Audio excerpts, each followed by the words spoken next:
from Wrestling Records, and that was The Taking of Jane, which he composed to rescore the Caligari, the Cabinet of Dr. Caligari, which is going to be showing at the Perth Horror Film Festival next month. And that is your take of it. You created all of that. You were the drums, the guitar, you were everything. Just sort of lay it up. Yeah. That's pretty impressive, man. What programs do you use to mix it together? I'm assuming it requires a lot of re-recording over layer. Oh, so yeah. There's like 30 layers or something. yeah, Wow. easy. That would be easy. Logic. Yeah, I'm just using Logic Pro X. Oh, wow. On the Mac, yeah, but it's a good program. I think it's really solid.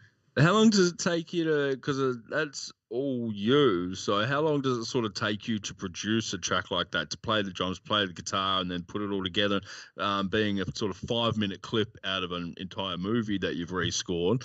How long does just that bit, Taking of Jane, sort of take you? Yeah, it's hard to say because the process. I basically start by watching the film, taking notes, and going, okay, this is the feel. This is how long that goes for. This is maybe what I could do. You know what I mean? That kind of thing. And then I'll sort of do like a rough recording of and writing basically of the whole thing, like with drums and maybe one guitar track, and then I'll go back and one track at a time add each instrument and build on it. So it's not like you get the finished product in your mind to start with. You just sort of get like a framework and then start sort of filling it out. And, just go with the feel and the length first, and then kind of build it up from there. So it's hard to say because I started in December. Finished, must have been like May. Far out. I've got other music things on the go and work and all the rest. And you mentioned work. I was just about to ask, is this something that you can monetize, or is it just like a hobby for you, sort of rescoring these movies? Or I mean, monetize, like I'm selling DVDs and CDs. There's going to be a stall at the show actually, so if anyone's got a ticket, they'll be able to come and grab some shirts and that kind of stuff. Yeah, right. The merch, show Royal support. The Royal Show? Or no, the Perth horror movie. I thought so. I thought you were going to say screening. That's all. Yeah.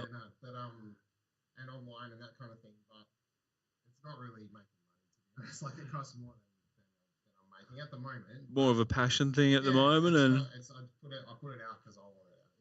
Yeah. No, if you're loving what you do, that's the main thing. And if some sort of financial gain comes from that in the end, then happy days. But I mean, if you got something that's sort of feeding your soul, then happy days. You're doing what you love. Yeah, so. That's right. It's just if other people dig it, yeah. It doesn't matter. I want to do it. Yeah, absolutely. And what's next? I know you're probably still focusing on this at the moment because it's only going to drop sort of next month. So this is something that you want to put out there, and I imagine it's taking a lot of your focus at the moment. But what's beyond Caligari 100? Yeah, it was a few things. So another act, called Bassmot, has an EP coming out this weekend. Right. They're called Encased in the Flesh of My Enemies. It's just like a real extreme Nordic sounding black metal thing. That's me and 2 other guys. Right.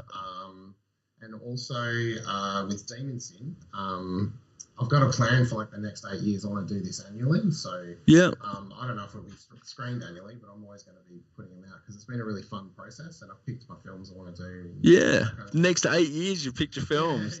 Well, I mean, surely if they come out as good as this one has from what I've seen in the samples that you've sent me, I don't see why they wouldn't be getting screened for the next 8 years. But what's next? Can you drop any spoilers for what to expect in 24? Or? I don't know, mate. Just in case I change my mind. Yeah, that's all right. Leave it open. But I got a plan and stuff like that. That's cool. And you're saying you drop an EP. What's the process involved in that? Like, do you have much of a following that's like you're going to go and play a gig and drop the EP and start from there, or so this project, where's the debut? Yeah, sure. So this project at the moment is just a recording project because we live away from each other and that kind of thing. Right. Yeah. But it's just a fun thing to put out. But the Wrestling Records has a Bandcamp page. Yeah. So basically, if anyone follows it or if they buy something off us, then they get notified whenever there's other releases and that kind of thing. So you can cool. That way, and I guess the YouTube channel is the Wrestling Records YouTube channel. You put out everything through there as well, and so people who like our other stuff, when a new thing comes out, they get notified and they can check it out. Right. And you're saying that there's a few sort of international acts coming this way, sort of touring and stuff.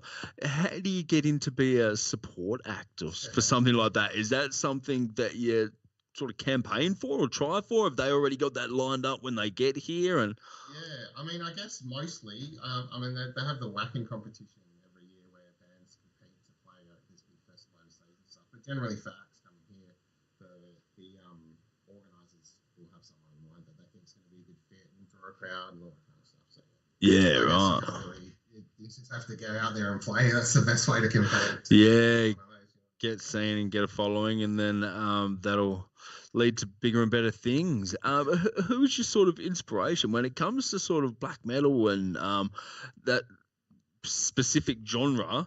What bands did you used to listen to that made you say, that's for me, that's what I want to start playing? Yeah, I guess early days, in fact, sort of 96, 97, mates were getting into like Dark Throne and Mayhem, sort of the big Norwegian ones and stuff. Yeah. And then I got into Ulver and like Enslaved. I really love Enslaved, and Ulver and Enslaved, the bands that have changed over time as well. Like they started quite true, sort of the word true black metal, which is like crusty, sounds like it was recorded in a forest on a cassette tape, that kind of thing. Yeah, right. And I love that, but some bands have taken that and they do like, I guess, post black metal, so more produced, still has that feel, but is a bit more modern, I suppose, a bit more produced and clear and that kind of thing. Yeah, right. Sort of now it's more, if you're going for that, it's more of a edited in sound, so you get that effect rather than it being because of the quality of the equipment. Yeah, I suppose so. Yeah, no, definitely. I'm just getting a signal that says we should cut to a song. I was just trying to find the Heavy Shift crate. Oh, no, that won't be. There won't be anything in that anymore. Won't be anything in that anymore. All right.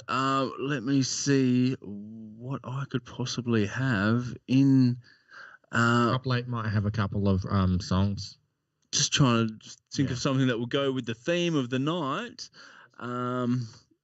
What do you reckon we're looking for, Nate? Let's just go a little bit of AC/DC, Back in Black for now. It's not exactly black metal, but it's classic Aussie rock. So we're going to go to a bit of AC/DC, find out what's going on the tech side of things, and be back very soon to continue our chat with Ben. Happy days.